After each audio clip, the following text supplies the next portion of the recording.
नमस्कार, प्रभा साक्षी देख रहे हैं आप। आपके साथ मैं हूं अंकित सिंह। संसद का बजट सत्र चल रहा है और वैसे देखा जाए तो जबरदस्त तरीके से बवाल भी चल रहा है। दोनों ही सदनों में सामान्य रूप से कामकाज नहीं हो पा रहा है। राज्यसभा में थोड़ी बहुत चर्चा हो रही है तो लोकसभा पूरी तरीके से ठप है। इस दौरान राहुल गांधी जबरदस्त तरीके से आक्रामक दिख रहे हैं। संसद के भीतर ही नहीं, संसद के बाहर भी वो जबरदस्त तरीके से सत्ता पक्ष पर यानी कि बीजेपी और एनडीए पर हमलावर है। लेकिन बीजेपी जो हमेशा कहते हैं कि राहुल गांधी उसके स्टार प्रचारक हैं, ऐसा क्यों कहती है? बीजेपी उसका उदाहरण भी देती है, लेकिन राहुल गांधी भी कुछ ऐसी बातें कह जाते हैं, ऐसी चीजें कर जाते हैं जो बीजेपी के लिए मास्टर स्ट्रोक साबित होने लगती है।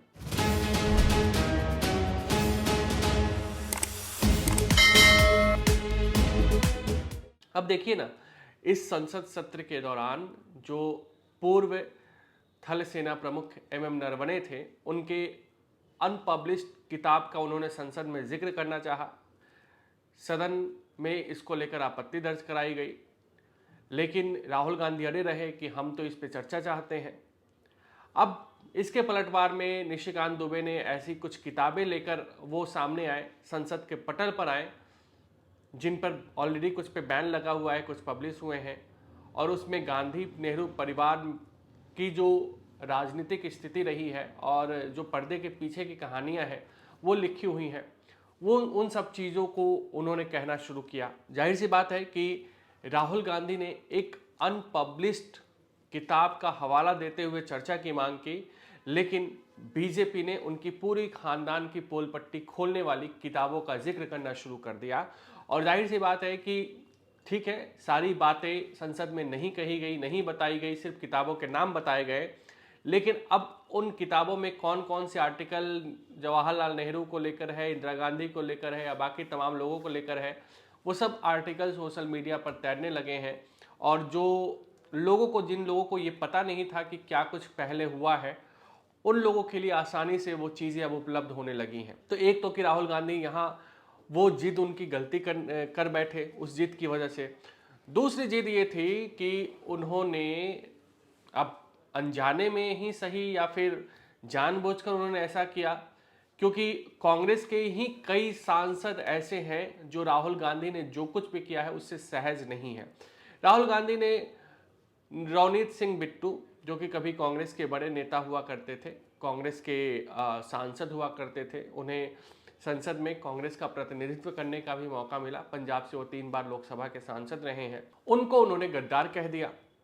भाई, भारतीय राजनीति तो यही है। कई राजनेता ऐसे हैं जो पार्टियां बदलते हैं। कोई कांग्रेस में रहता है तो बीजेपी में जाता है, बीजेपी वाले कांग्रेस में जाते हैं, कांग्रेस वाले समाजवादी पार्टी में जाते हैं। ये भारतीय राजनीति का एक हिस्सा है। लेकिन कांग्रेस छोड़ने वालों को राहुल गांधी ने सीधे तौर पे गद्दार कह दिया। अब इसको बीजेपी ये मुद्दा बनाने लगी है, और बीजेपी सिर्फ इतना ही नहीं कह रही है, बीजेपी ने इसे सिखों के अपमान से जोड़ना शुरू कर दिया है।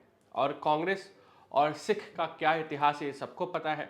सिख दंगे को लेकर कांग्रेस पर आज भी बीजेपी हमलावर रहती है, और अब तो राहुल गांधी ने बीजेपी को ऐसा मौका दे दिया है कि बीजेपी पूरी तरीके से राहुल गांधी पर सिखों के अपमान का आरोप लगा रही है। और जिस दिन राहुल गांधी ने ये कहा था गद्दार, उस दिन दिल्ली में प्रदर्शन भी हुए हैं, और बीजेपी ने तमाम अपने जो सिख चेहरे हैं, चाहे हरदीप पुरी हो, मजिंदर सिरसा हो, इसके अलावा तमाम जो उसके सिख चेहरे हैं, उन सबको आगे किया, प्रेस कॉन्फ्रेंस कराया, और इस मुद्दे को अब बड़े बनाने की कोशिश हो रही है। खुद प्रधानमंत्री नरेंद्र मोदी ने इसे राज्यसभा में अपने अभिभाषण के दौरान उठाया। तो इसका सीधा सा कनेक्शन अब पंजाब से बीजेपी जोड़ रही है। पंजाब में जो कांग्रेस को लग रहा था कि हमारे लिए अनुकूल स्थितियां हैं, आम आदमी पार्टी कमजोर होती दिखाई दे रही है, वहां बीजेपी को एक तरीके से टॉनिक मिलता हुआ दिखाई दे रहा है, और राहुल गांधी ने वो मौका दे दिया है। अब बीजेपी ये पंजाब में जाकर कह सकती है कि ये राहुल गांधी सिखों का अपमान करते हैं। हमने उनको मंत्री बनाया है, रवनीत सिंह बिट्टू 2024 लोकसभा चुनाव से पहले बीजेपी में शामिल होते हैं। लुधियाना से उन्हें टिकट दिया जाता है, वो 20,000 के आसपास वोटों से हार जाते हैं, बावजूद इसके उन्हें राज्यसभा लाया जाता है, बीजेपी मंत्री बनाती है। बीजेपी तो ये कहेगी कि हमने एक सिख को जो हार भी गया था उसको भी मंत्री बनाया, और राहुल गांधी लगातार अपमान कर रहे हैं। और ये रवनीत बिट्टू का अपमान नहीं बल्कि एक सिख समुदाय का अपमान है, एक उस नेता का अपमान है जिसके पूर्वज ने इस देश के लिए कुर्बानी दी थी।